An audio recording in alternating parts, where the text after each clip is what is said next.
България са нещо уникално за света. За тях те дори мъничко ни завиждат, защото там се раждат и съхраняват най-самобитните таланти. Там могат да бъдат открити хора с невероятни способности. В читалището се съхранява автентичното богатство на един народ и на една нация.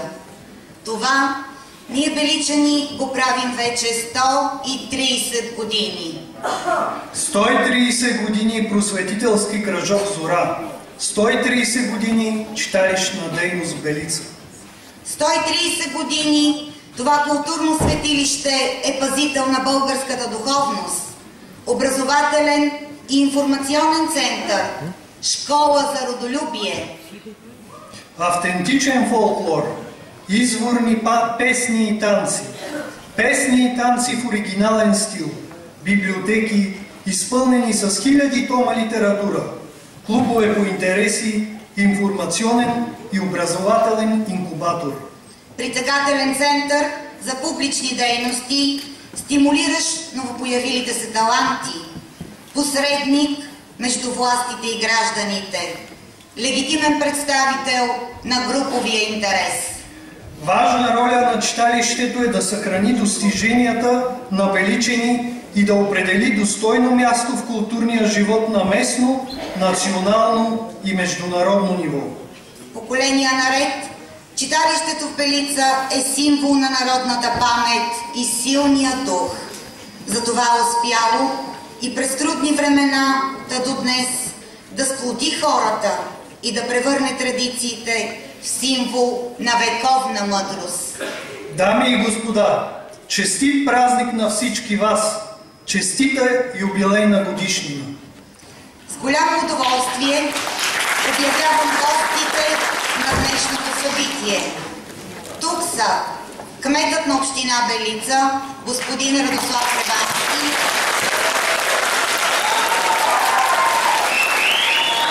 който в първия си работен ден ясно и отчетливо заяви: ще работим заедно, рамо до рамо, за да издигнем град Белица и общината на подобаващото й се място.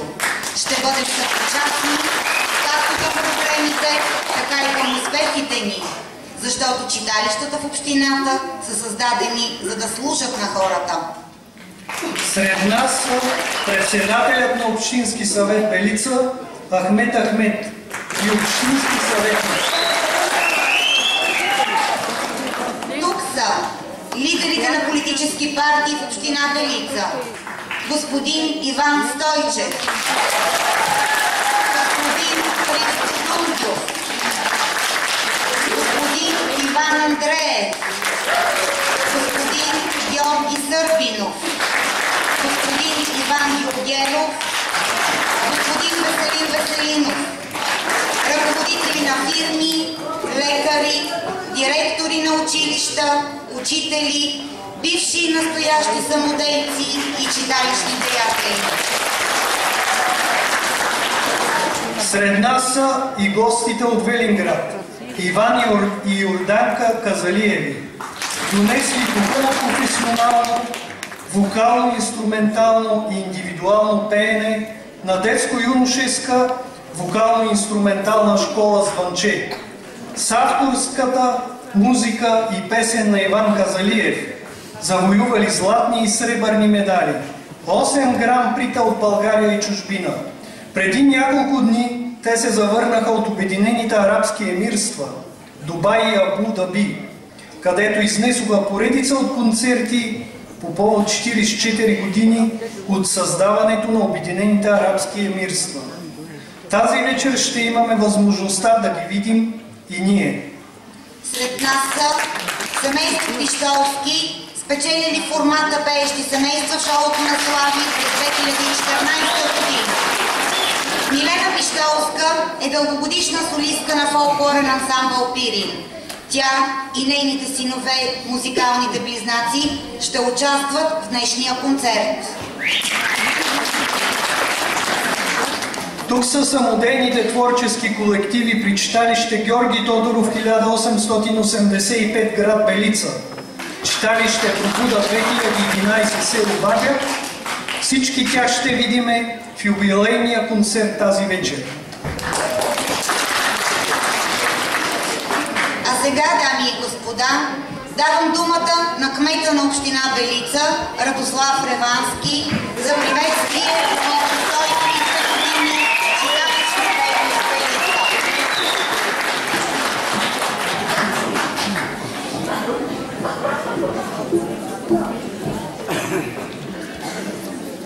Уважаема госпожо Падарева, уважаеми жители на община Белица и гости, уважаеми господин заместник кмет, изключително съм развълнувал и радостен от празника, общия ни празник на община Белица. Поздравления за перфектната организация. Винаги съм внимателен думите, които използвам. Доказателство за това е, че хората помнят. Заставам за думите си, които казах, когато стъпих в длъжност, и като човек, който има слабост към културата, ги потвърждавам. Днес бях в училището, климатичното. Имаше патронен празник. Там казах, че пътя, магистралата към успеха на всяка една нация е образованието. Тук ще добавя и вечерта и културата, през читалищата. През културата ние можем да събудим цялата общественост. Като кмет и от името на цялата администрация мога да поема ангажимент и ще го изпълня това хубаво читалище да заприлича на едно нормално, модерно европейско читалище.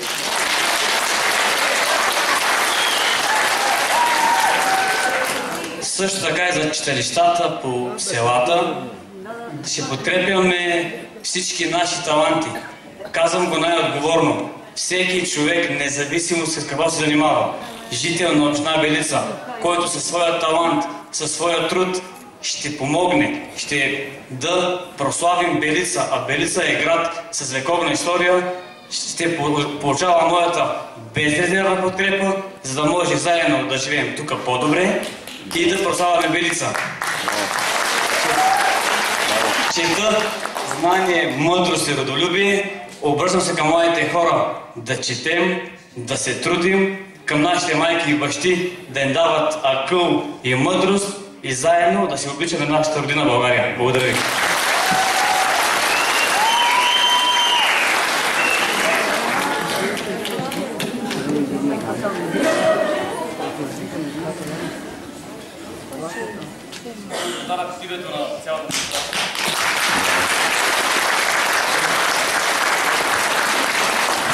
Благодарим, господин кмет.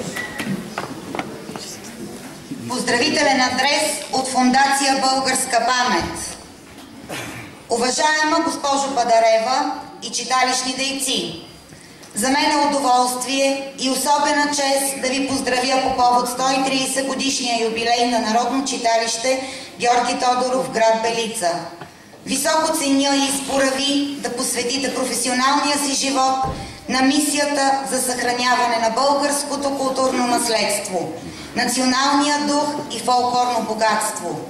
Дължим признателност на всички вас, които с възхитителна всеотдайност от поколение на поколение предавате завета, народните традиции и ценности на най-младите граждани на България. Вашата упорита работа е еталон за родолюбие в днешния век на културно многообразие.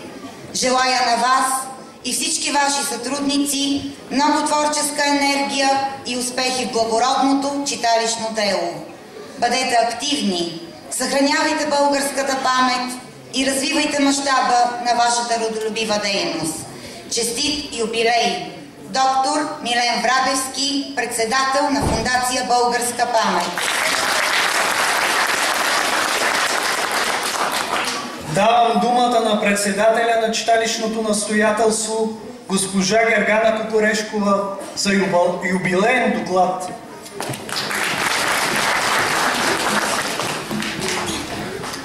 Уважаеми господин кмет на община Белица, уважаеми гости, скъпи учители, дейци на културата, изкуството, образованието, мили хора на град Белица.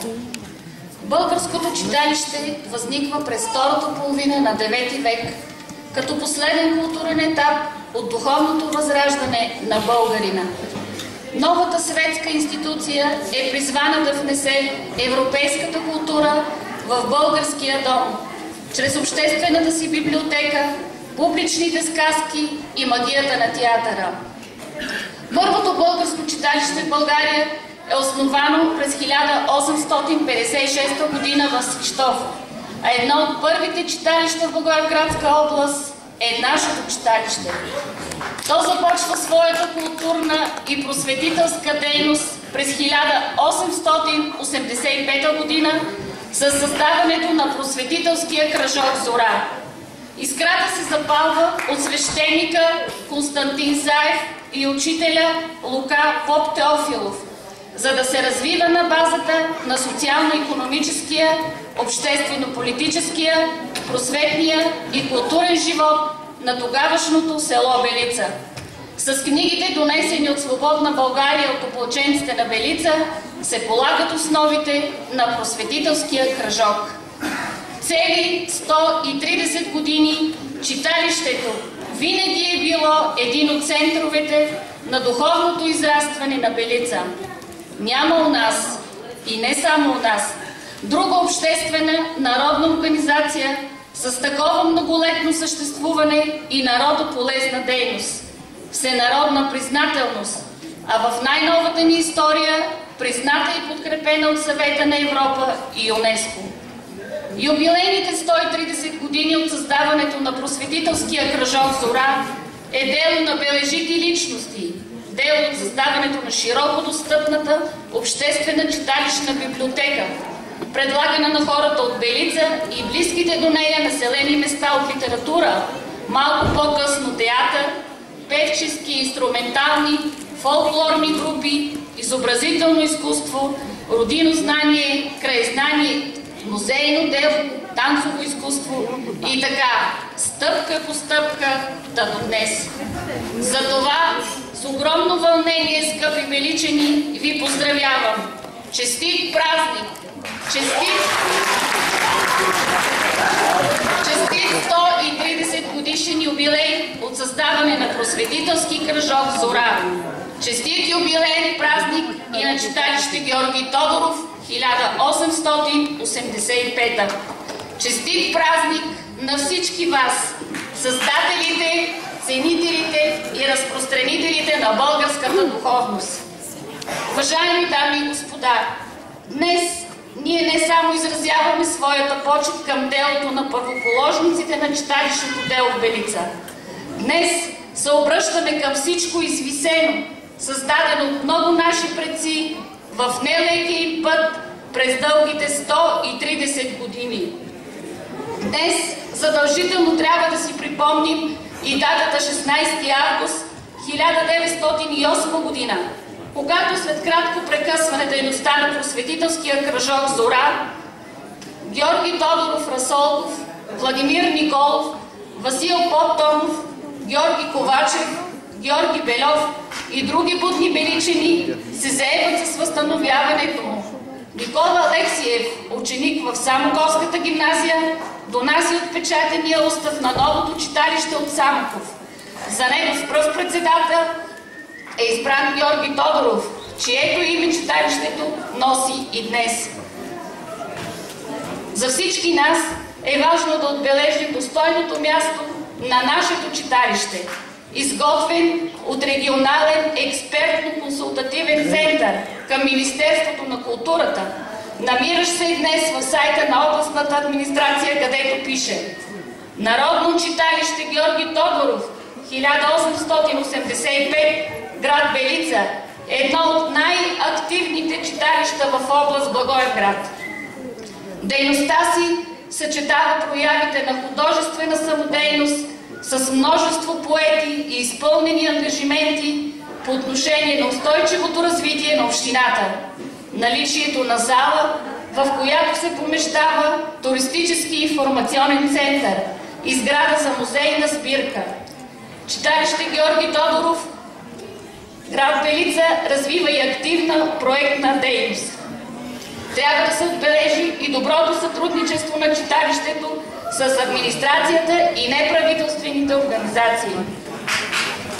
Тази съвременна роля играе нашето читалище в стремежа си да обедини местния туристически, човешки, ресурсен потенциал в Белица.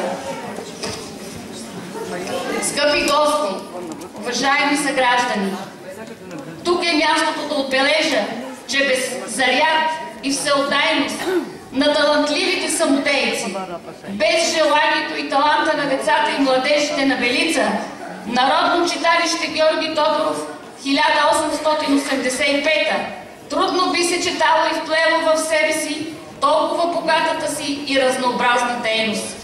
Затова от името на настоятелството и екипа най-сърдечно благодаря на нашите самодейци от ансамбъла за народни песни и вокална група Ключ Сол с ръководител Иван Попов. На детския фолклорен ансамбъл с ръководител Венцислав Костадинов. На танцова формация Дребосъците и танцовата формация Ритъм Бежаво с ръководител Мариета Попадина. На децата и младежите, участници в певческите и музикални школи, на младежите от кръжок Знание и деца пазят природата и традициите, на дарителите на книги от Белица, на община Белица, на двете средни училища, на бизнеса, с които осъществяваме мероприятия и събития от местно, регионално, национално и европейско равнище. Уважаеми дами и господа, сами разбирате, че днешните съвременни читалища са изправени пред своя собствен избор, предначертан от населеното място и от района, в който се намират. Пред избор на културни програми, поле на дейност и перспективи за развитие изправено и работи и нашето читалище. Екипът ни вярва, че всяко читалище има правото и отговорност да избира своя път, вгледано в развитието на общността, която работи и живее. А развитие означава нови програми и продукти, хора и идеи, проблеми и ресурси. А кой, ако не читалището, може да ги събере под един покрив? Бъдете живи и здрави, мили хора! Нека личните и обществените ви успехи се множат. А младите хора на Белица нека знаят и помнят, че българското читалище е вековна и неугасваща институция, създадена от хората, за да служи на хората. А сега нека да поканим госпожа Майя Падарева, секретар на читалището, заедно да връчим грамоти на заслужили читалищни дейци, самодейци и доброволци на читалището. Добър вечер! Честит юбилей на всички вас, мили хора! Честит юбилей на нашите дарители, на нашите самодейци, на хората с големи сърца, защото без тях читалището няма да го има. В община Белица, разположена върху земи, носещи белезите на древни култури, славно минало и зашеметяваща природа, от векове живеят умни, будни и способни хора. Горда Белица днес празнува 130 години от разцвета на знанието, мъдростта и родолюбието. За мен е чест, заедно с председателя на настоятелството на нашето читалище, госпожа Гергана Пахарешкова, да връчим грамоти на заслужили читалищни деятели, самодейци, хора с големи сърца, дарители.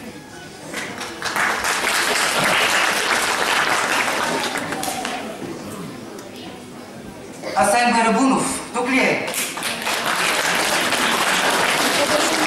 За достоен принос за популяризиране родовата памет, природното и историческо наследство на Белица.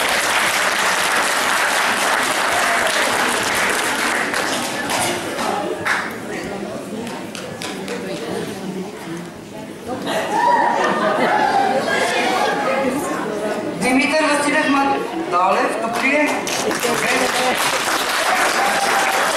Послушай 130 години читалищна дейност в Белица, за 50 годишен творчески заряд, заслужил читалище Деятел.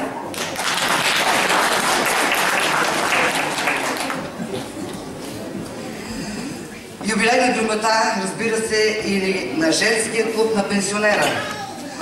По случай 130 години читалищна дейност за значителен принос при представяне на бита и традициите на Белица с активното участие в национални и европейски проекти, реализирани на местно ниво. Благодаря.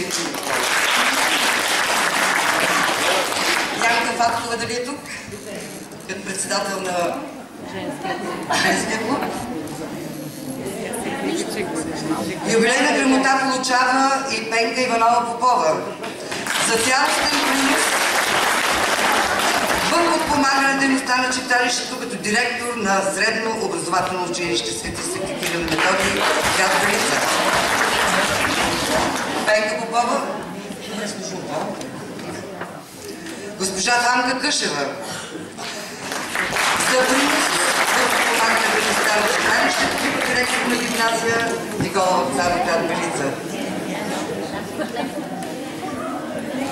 Грамота на театрална група Бела Ица с ръководител Лордана Георгиева за принос в представяне на тънкия хумор на беличанина.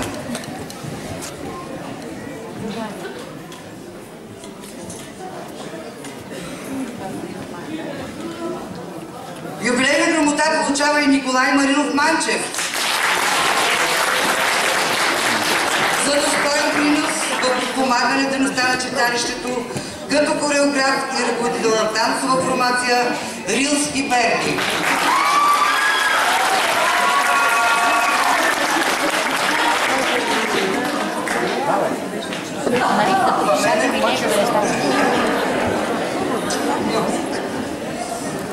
Юбилейна грамота получава и Красимир Ислям Келов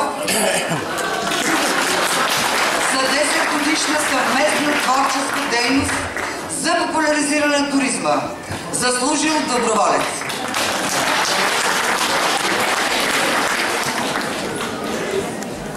Грамота и за Катя Павлова Веселинова за 30 годишна творческа дейност в библиотека Знанието.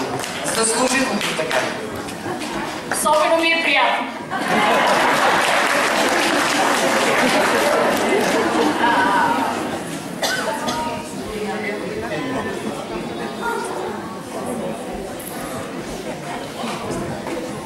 Юбилейна грамота получава и Иван Василев Галев за 50 годишен творчески заряд.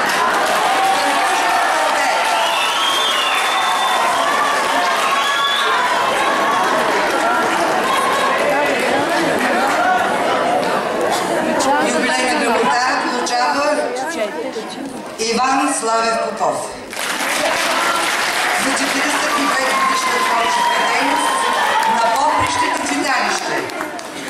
Заслужил читалище Деятел.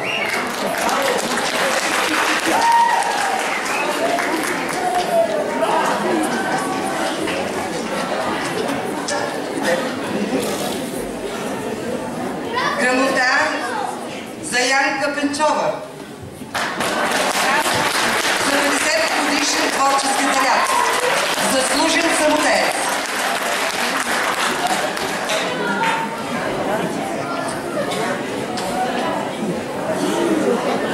Юбилейна грамота получава и Николай Димитров Левтеров за 45 годишен творчески заряд. Заслужил самодеец.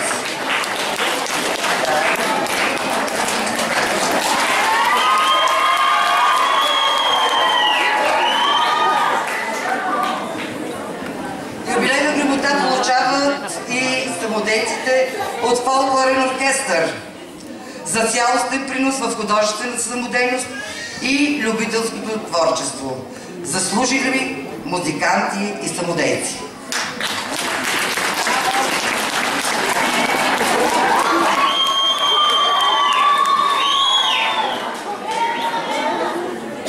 Юбилейна грамота на сестри Мануилови в лицето на Райна Мануилова.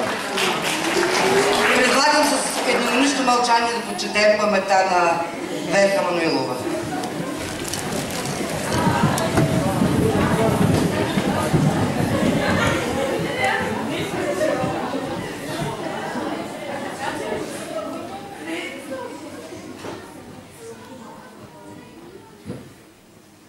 Благодаря.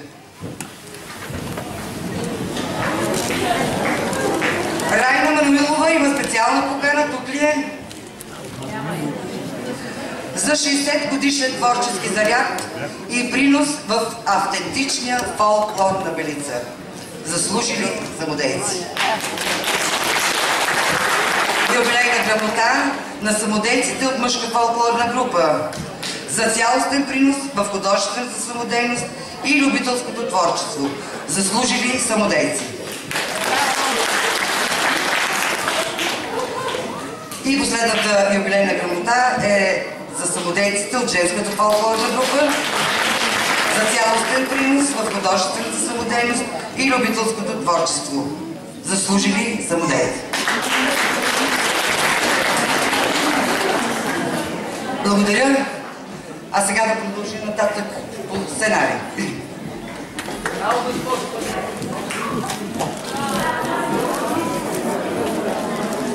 Скъпи беличани, проследявайки цялата история на читалището, може да се направи изводът, че то е един жив организъм, който се съобразява с повелите на времето, обединявайки най-будните, интелигентни и талантливи граждани. Читалището и хората, пряко свързани с дейността му, по един категоричен начин променят средата в нашия град. Правят живота по-духовен, хората по-добри, бъдещето на града и родината ни по-оптимистично. В този смисъл настоятелството на Народно читалище Георги Тодоров 1885 на свое заседание реши да връчи грамоти на заслужили читателни самодейци, ръководители на групи, работили на попрището читалище през годините. Скъпи приятели, време е да се потопим в песенното и танцовото изкуство на талантливите самодейни групи в тържествения юбилеен концерт, посветен на 130 години от просветителския кръжок Зора. 130 години читалищна дейност в Белица.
More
на читалище Георги Тодоров 1885 година, град Белица. И ви заречам да пазите читалищния дух, като поддържате мъдростта, знанието и родолюбието.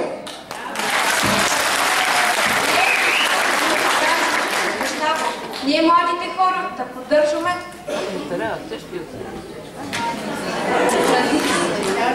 читалищния дух,